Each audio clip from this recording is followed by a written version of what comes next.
Hello everyone. तो next topic है आपका आपका दोष दोष की वृद्धि क्षय हो चुकी है। अब नेक्स्ट हम बात करते हैं धातुओं की क्षय वृद्धि और उनकी चिकित्सा की। ठीक है। तो इसमें मैंने जो नोट्स है उसमें वृद्धि और क्षय साथ ही लिख दिए हैं, जिससे आपको जो है कंफ्यूजन ज़्यादा ना हो। दोनों को साथ साथ ही पढ़िएगा। ठीक है। तो हम वृद्धि और क्षय, तो पहले हम वृद्धि वृद्धि पढ़ेंगे, उसके बाद हम क्षय पढ़ेंगे। तो सबसे पहले मैं बात करती हूँ धातु क्षय में, सॉरी धातु वृद्धि में। सबसे पहले हम बात करते हैं रस वृद्धि की। ठीक है। तो अगर शरीर में रस धातु की वृद्धि हो जाएगी तो आपको क्या लक्षण देखने को मिलेंगे। देखो, एक एक लाइन के इनके कोटेशन है। अगर आपको कोटेशन याद हो जाए तो अच्छी बात है, नहीं भी हो तो हिंदी में आपको पता होना चाहिए कि कौन सा लक्षण वृद्धि का है, कौन सा क्षय का है। तो रस धातु की अगर वृद्धि होती है तो क्या होगा, रसो अति वृद्धम हृदय उत्क्लेद प्रशेकम चापादयति। यानी कि क्या होगा, रस की वृद्धि होने पर हृदय उत्क्लेद होगा और प्रशेक, ये यानी कि लाला स्राव बहुत ज्यादा होगा। और नोजिया वाली जो फीलिंग होती है वो होगी किसमें, रस धातु की वृद्धि होने पर।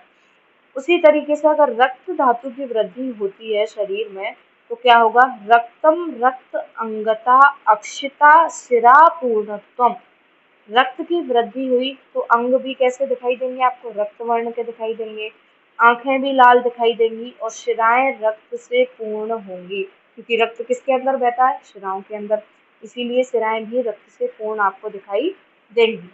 मांस वृद्धि में क्या होगा, माशम अति वृद्धम स्फिग प्रदेश का, गंड प्रदेश का, ओष्ठ का, उपस्थ का, उरु का, बाहु, जंघा, इन सभी में मांस की क्या हो जाएगी, वृद्धि हो जाएगी। और क्या होगा, गुरु गात्रता, अंगों में गात्रों में क्या होगा, भारीपन फील होगा। मेद की वृद्धि होने पर क्या होगा, स्निग्ध अंगता, अंग कैसे हो जाएंगे, स्निग्ध हो जाएंगे। उदर भी कैसा हो जाएगा, स्निग्ध हो जाएगा। मेद बहुत ज्यादा बढ़ता है तो क्या होता है, सबसे पहले पेट बाहर निकलेगा तो पार्श्व की वृद्धि हो जाएगी। काश श्वास आदीन दौर्गंध्यम, क्या होगा, काश श्वास आदि रोग हो जाएंगे उस व्यक्ति को। और दुर्गंधता, क्योंकि मेद का मल होता है स्वेद, अगर मेद बढ़ेगा तो पसीना ज्यादा आएगा, और पसीना ज्यादा आएगा तो शरीर में से दुर्गंधित स्वाभाविक तौर पर आएगी। क्लियर है। फिर आती है अस्थि वृद्धि। अस्थि वृद्धि होने पर क्या होगा, अध्य अस्थि, दंत अस्थि, तोद शूल कुनक आदि रोग हो जाएंगे। क्या होगा, अस्थि की वृद्धि हो गई तो कई बार क्या होता है, अस्थि के ऊपर अस्थि दिखाई देती है। क्या होता है, कई लोगों के आपने देखा होगा दांत के ऊपर दांत निकल आता है। ठीक है। और क्या होगा, अस्थि में तोद होगा, अस्थि में तोद वाली वेदना होगी, शूल होगा, कुनक, एक नख रोग होता है, कुनक रोग हो जाएगा।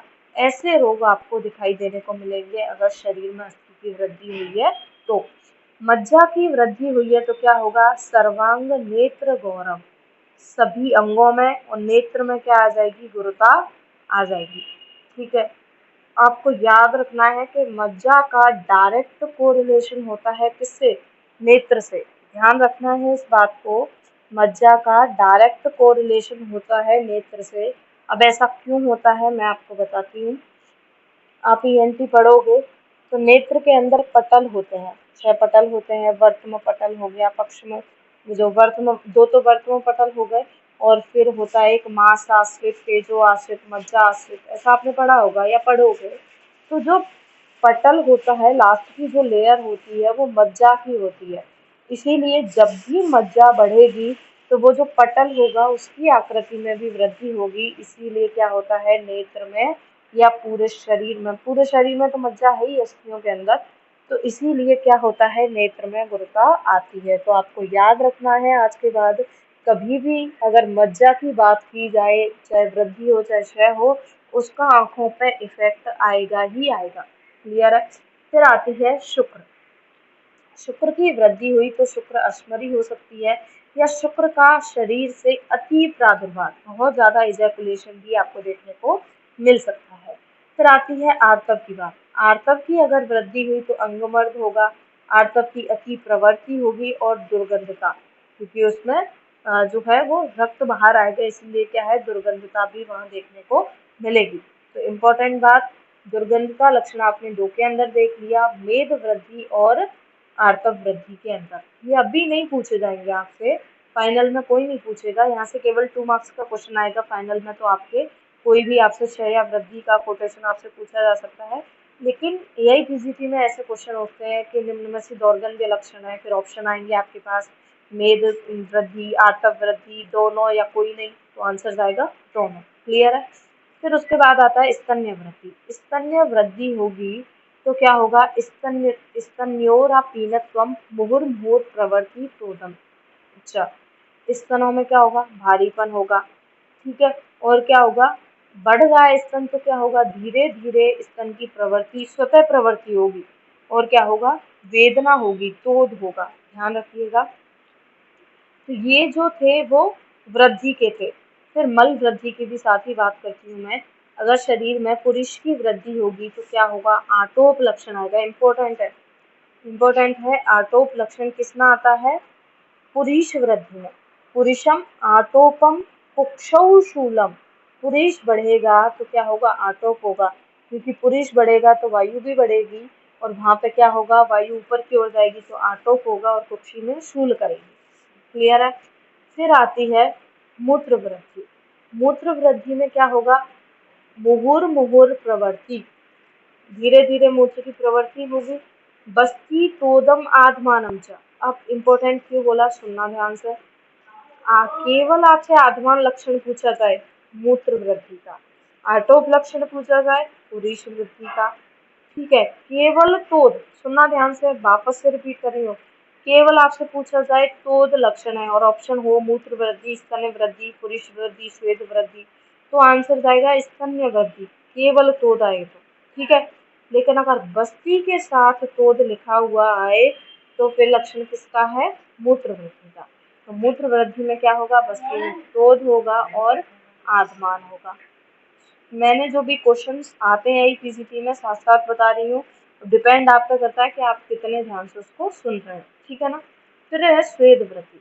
स्वेद वृद्धि होगी तो क्या आएगा, त्वचा से दुर्गंधता आएगी। अब देख लो, दुर्गंध लक्षण 3 में आ गया, स्वेद में आ गया, हेद में आ गया और आर्तव में आ गया। तो इनको साथ साथ नोट डाउन करते चलिएगा, एक डायरी बना लीजिएगा, उसमें ये जो पॉइंट्स मैंने बताया उनको लिखते रहना। और कंडू होगी, क्योंकि पसीना ज़्यादा आएगा तो क्या होगा, क्लेद बढ़ेगा, इसीलिए ईचिंग बहुत ज़्यादा होगी। तो स्वेद वृद्धि का लक्षण है कंडू। ये तो हमारी सारी वृद्धि की बात हो गई, ठीक है। अब हम बात करते हैं क्षय की। तो सबसे पहले आता है रस का क्षय। अगर रस धातु का शरीर में क्षय हुआ तो क्या होगा, घट्यते सहते शब्दम न उच्चै द्रवति शूल्यते हृदयम काम्यति स्व अल्पचेष्टा श्यापी रस क्षय। अगर रस का क्षय हुआ तो रस का स्थान कहाँ बताया गया है, हृदय के अंदर, ठीक है। रस का स्थान हृदय के अंदर बताया गया है तो क्या होगा, उसके सामने हृदय का पाल्पिटेशन है वहाँ ठीक नहीं चलेगा, ठीक है। तो हार्ट बीट है वो नॉर्मल नहीं चलेगी, क्योंकि रस कम है उसके अंदर। तो क्या होगा, आप उसके सामने जोर से बोलोगे ना तो वो सहन नहीं कर पाएगा। जैसे कई लोगों ने फील किया होगा, कहीं शादी में गए, वहाँ बहुत तेज जो है डीजे बज रहा है, कई लोगों का पाल्पिटेशन अपने आप ही तेज हो जाता है। कई लोगों ने फील की होगी ये चीज़, कभी ना कभी तो की होगी, और नहीं की तो बहुत अच्छी बात है, ऐसा होना भी नहीं चाहिए। तो वहाँ पे क्या होगा, क्योंकि वो बहुत ज़्यादा शब्दों को सहन नहीं कर पाएगा, हार्ट की जो पाल्पिटेशन है वो नॉर्मल नहीं रह पाती है, इसलिए जितने भी उच्च स्वर हैं उनको सहन नहीं कर पाएगा। हृदय में उसको शून्यता सी फील होगी, कंपन होगा बहुत ज़्यादा, ठीक है। पाल्पिटेशन, धड़कन बढ़ जाएगी और तृष्णा उसको बहुत ज़्यादा रहेगी, और चेष्टाओं में क्या आ जाएगी, कमी हो जाएगी। तो ये जो लक्षण होते हैं वो किसके होते हैं, रस क्षय के, ठीक है। फिर आता है रक्त का क्षय। रक्त का अगर शरीर के अंदर क्षय हो गया तो रक्त का काम क्या है, रक्त वेन्स के अंदर पूरी बॉडी में सर्कुलेट हो रहा है, सभी को न्यूट्रिशन रक्त से मिल रहा है, चाहे वो स्किन हो चाहे कोई भी हो। लेकिन अगर रक्त कम हो गया तो न्यूट्रिशन में भी कमी आ जाएगी और स्किन को न्यूट्रिशन नहीं मिलेगा, तो त्वचा कैसी हो जाएगी, परुष हो जाएगी, स्फुटित हो जाएगी। तो कोरिलेट कर पा रहे हैं ना कि अगर रक्त कम है तो त्वचा के लक्षण कैसे देखने को मिले, क्योंकि फिर डिस्ट्रीब्यूशन कम हो जाएगा, उसका सर्कुलेशन कम हो जाएगा, सॉरी, इसीलिए क्या होगा, त्वचा पे उसके लक्षण आपको देखने को मिलेंगे। तो परस्वा स्फुटता म्लाना त्वग रुक्षा रक्त संचय। त्वचा में रुक्षता आ जाएगी, त्वचा परुष हो जाएगी, स्फुटित हो जाएगी। तो आपको क्या समझना है कि रक्त की कमी हो गई है। अगर आपको खुद को फील हो रहा है कि मेरी स्किन ज़्यादा ड्राई हो रही है, ठीक है, तो आप ब्लड टेस्ट कराइए, हो सकता है आपका जो हीमोग्लोबिन है वो कम हो। उसी तरीके से अगर मांस का क्षय हुआ, तो क्षय होगा तो वही लक्षण मिलेंगे।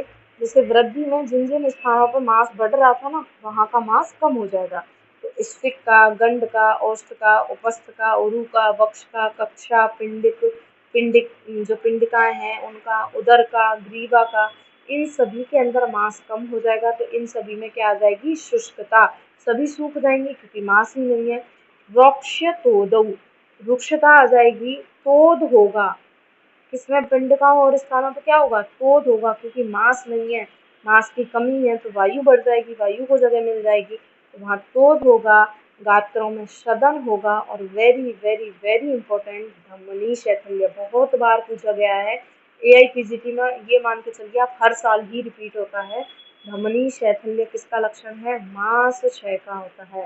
धमनियों में शिथिलता आ जाती है। क्यों? क्योंकि जो आपकी आर्टरीज है वो डीप होती हैं। डीप किसके अंदर? मांस के अंदर है। जो मसल्स हैं उनके अंदर ही तो आर्टरी जो है स्थित है, उन्हीं के अंदर है। जब मांस कम हो जाएगा तो जो आर्टरी को सपोर्ट प्रोवाइड होता है मसल्स वगैरह से, वो नहीं मिल पाएगा। इसीलिए धमनियों में क्या आ जाएगी? शिथिलता आ जाएगी। क्लियर है बात? फिर आता है मेद का क्षय। अगर मेद का क्षय हुआ तो प्लिया बढ़ जाएगा। ठीक है, मेद का क्षय हुआ तो प्लिया बढ़ जाएगा, प्लिया बढ़ जाएगा। और क्या होगा? छोटी संधियों में किसका स्थान बताया गया है? मेद का। मेद, छोटी संधियों में कौन स्थित होता है? मेद। और मेद कम हो गया तो संधियों में क्या आ जाएगी? शून्यता आ जाएगी। शरीर में रुक्षता आ जाएगी, क्योंकि मेद स्निग्धता ये सब लेके आएगा, तो शरीर में रुक्षता आ जाएगी। और मेदुर्मांस प्रार्थना, क्या होगा? मेद अगर कम है तो उसको मांस खाने की इच्छा ज्यादा हो जाएगी। अभी हमने पढ़ा है कि जिस चीज की शरीर में कमी है उसकी ही इच्छा बढ़ जाती है, मांस खाने की उसकी इच्छा बढ़ जाएगी। फिर आता है अस्थि का क्षय। अस्थि का क्षय हुआ तो अस्थि में शूल होगा। दंत भेद, दांत एकदम, दांतों में कभी कट फट जाएंगे दांत, और क्या हो जाएगी? रुक्षता आ जाएगी।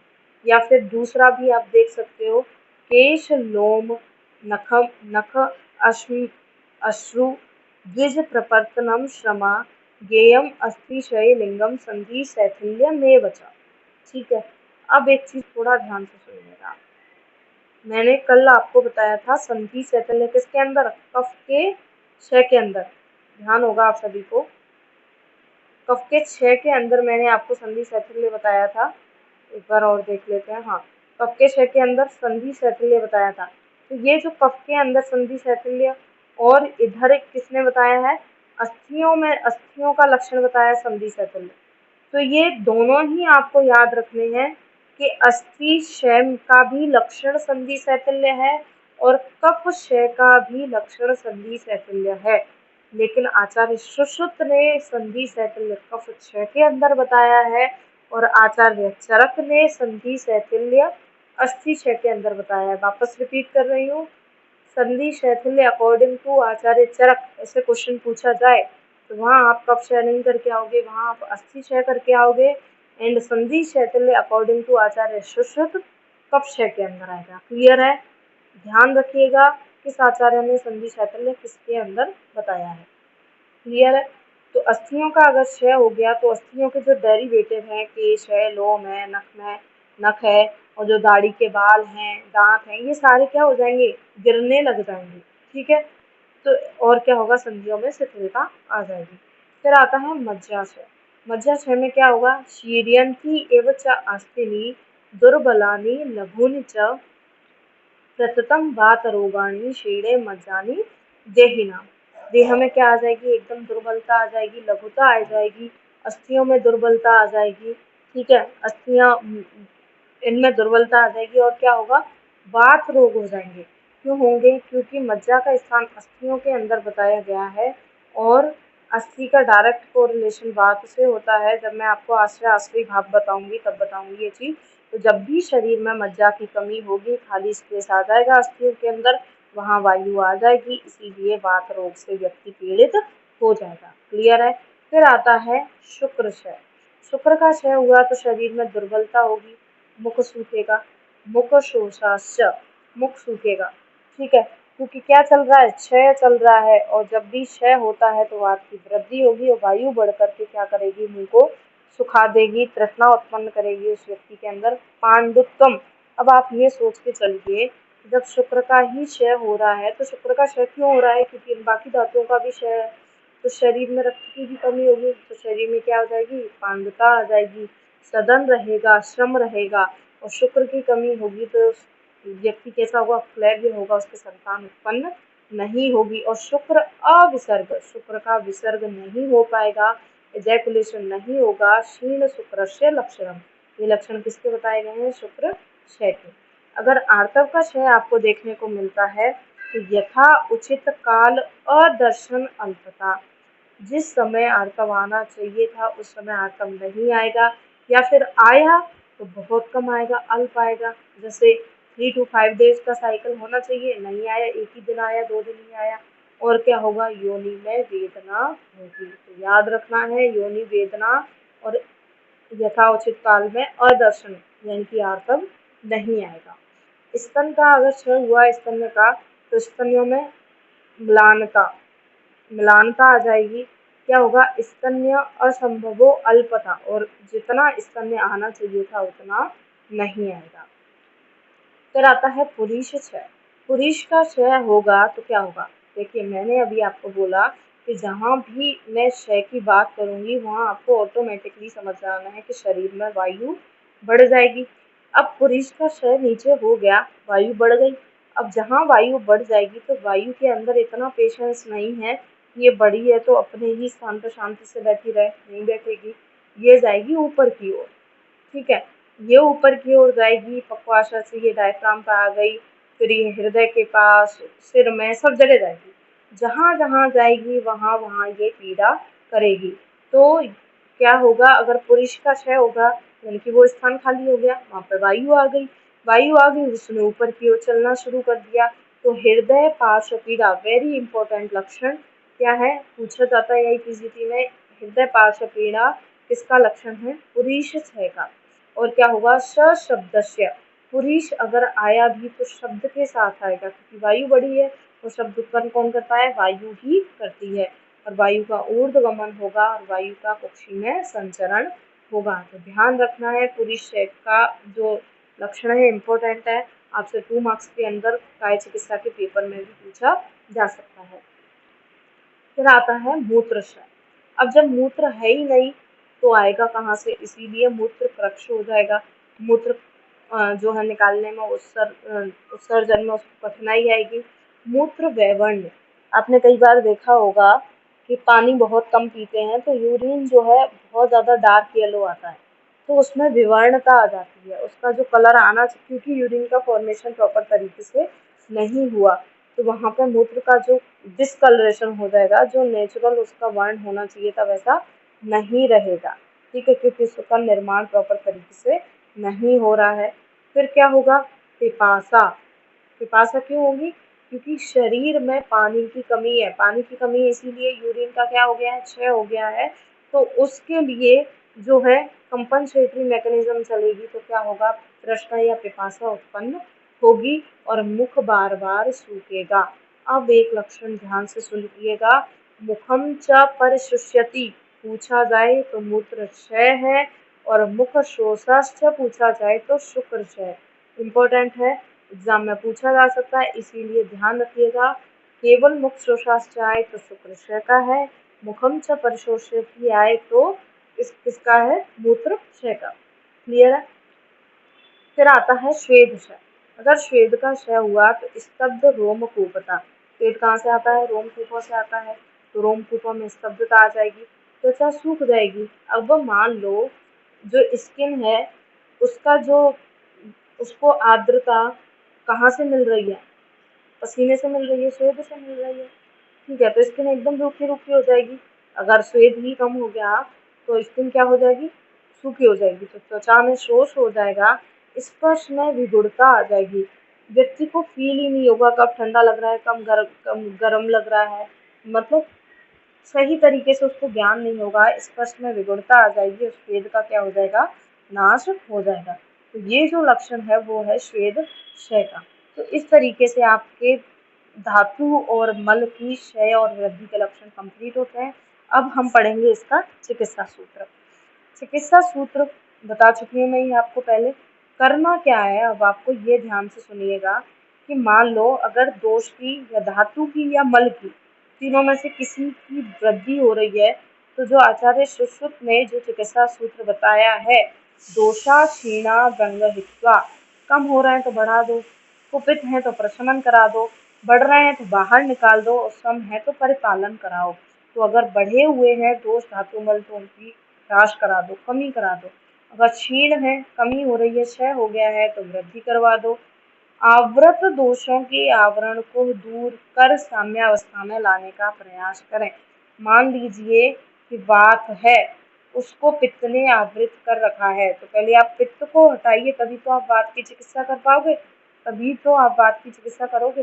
तो जो आवृत दोष है, पहले आवरण को दूर करो, फिर उनको साम्यावस्था में लाने की आपको चिकित्सा प्रयास करना चाहिए। समान गुण धर्मों के सेवन से क्षीण धातुओं की वृद्धि एवं विपरीत गुण के सेवन से वृद्ध धातु को साम्यावस्था में लाया जाता है। और यही मेन अपना चिकित्सा सूत्र होता है, सर्वदा सर्वभावान्यम सामान्यम वृद्धि कारणम, वही चलेगा। बढ़े हुए दोष धातु मल को अगर बहुत ज़्यादा बढ़ गए हैं तो संशोधन के द्वारा भी या संशमन के द्वारा भी चिकित्सा कर सकते हो। और अगर क्षय हो गया है तो क्षय से अविरुद्ध उसकी अनुकूल चिकित्सा आपको करनी चाहिए। तो बड़े हुए हैं तो या तो उनका शोधन करा दो या उनकी समन चिकित्सा करा दो, उस तरीके से आप दोष को जीत सकते हो। फिर बात आती है उपधातु।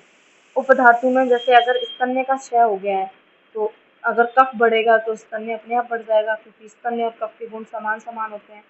ठीक है, तो आपको क्या करना है, कफवर्धक द्रव्यों का सेवन करना है। अगर स्तन की वृद्धि बहुत ज़्यादा हो रही है तो संशोधन के द्वारा शील को बाहर निकालिए, स्तनों पर श्वेत हर द्रव्यों का लेप कीजिए, क्योंकि हमने पढ़ा था स्तन्य की वृद्धि में क्या हो रहा है, क्रोध वाली वेदना हो रही है, तो इसीलिए हमें क्या करना है, श्वेत हर द्रव्यों का लेप करना है।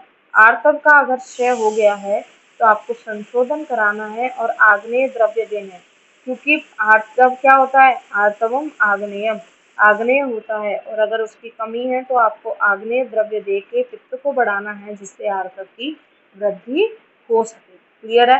आर्तव वृद्धि अगर हो रही है तो पित्त की वजह से हो रही होगी, क्योंकि पित्त बढ़ गया है, इसलिए पित्त शामक उपचार करवाइए। और बहुत ज़्यादा आर्तव वृद्धि के कारण रक्त की प्रवृत्ति हो रही है तो आप रक्त स्तंभक चिकित्सा भी वहाँ पे कर सकते हो। तो इस तरीके से आप धातु उपधातु की चिकित्सा कर सकते हो। क्लियर है।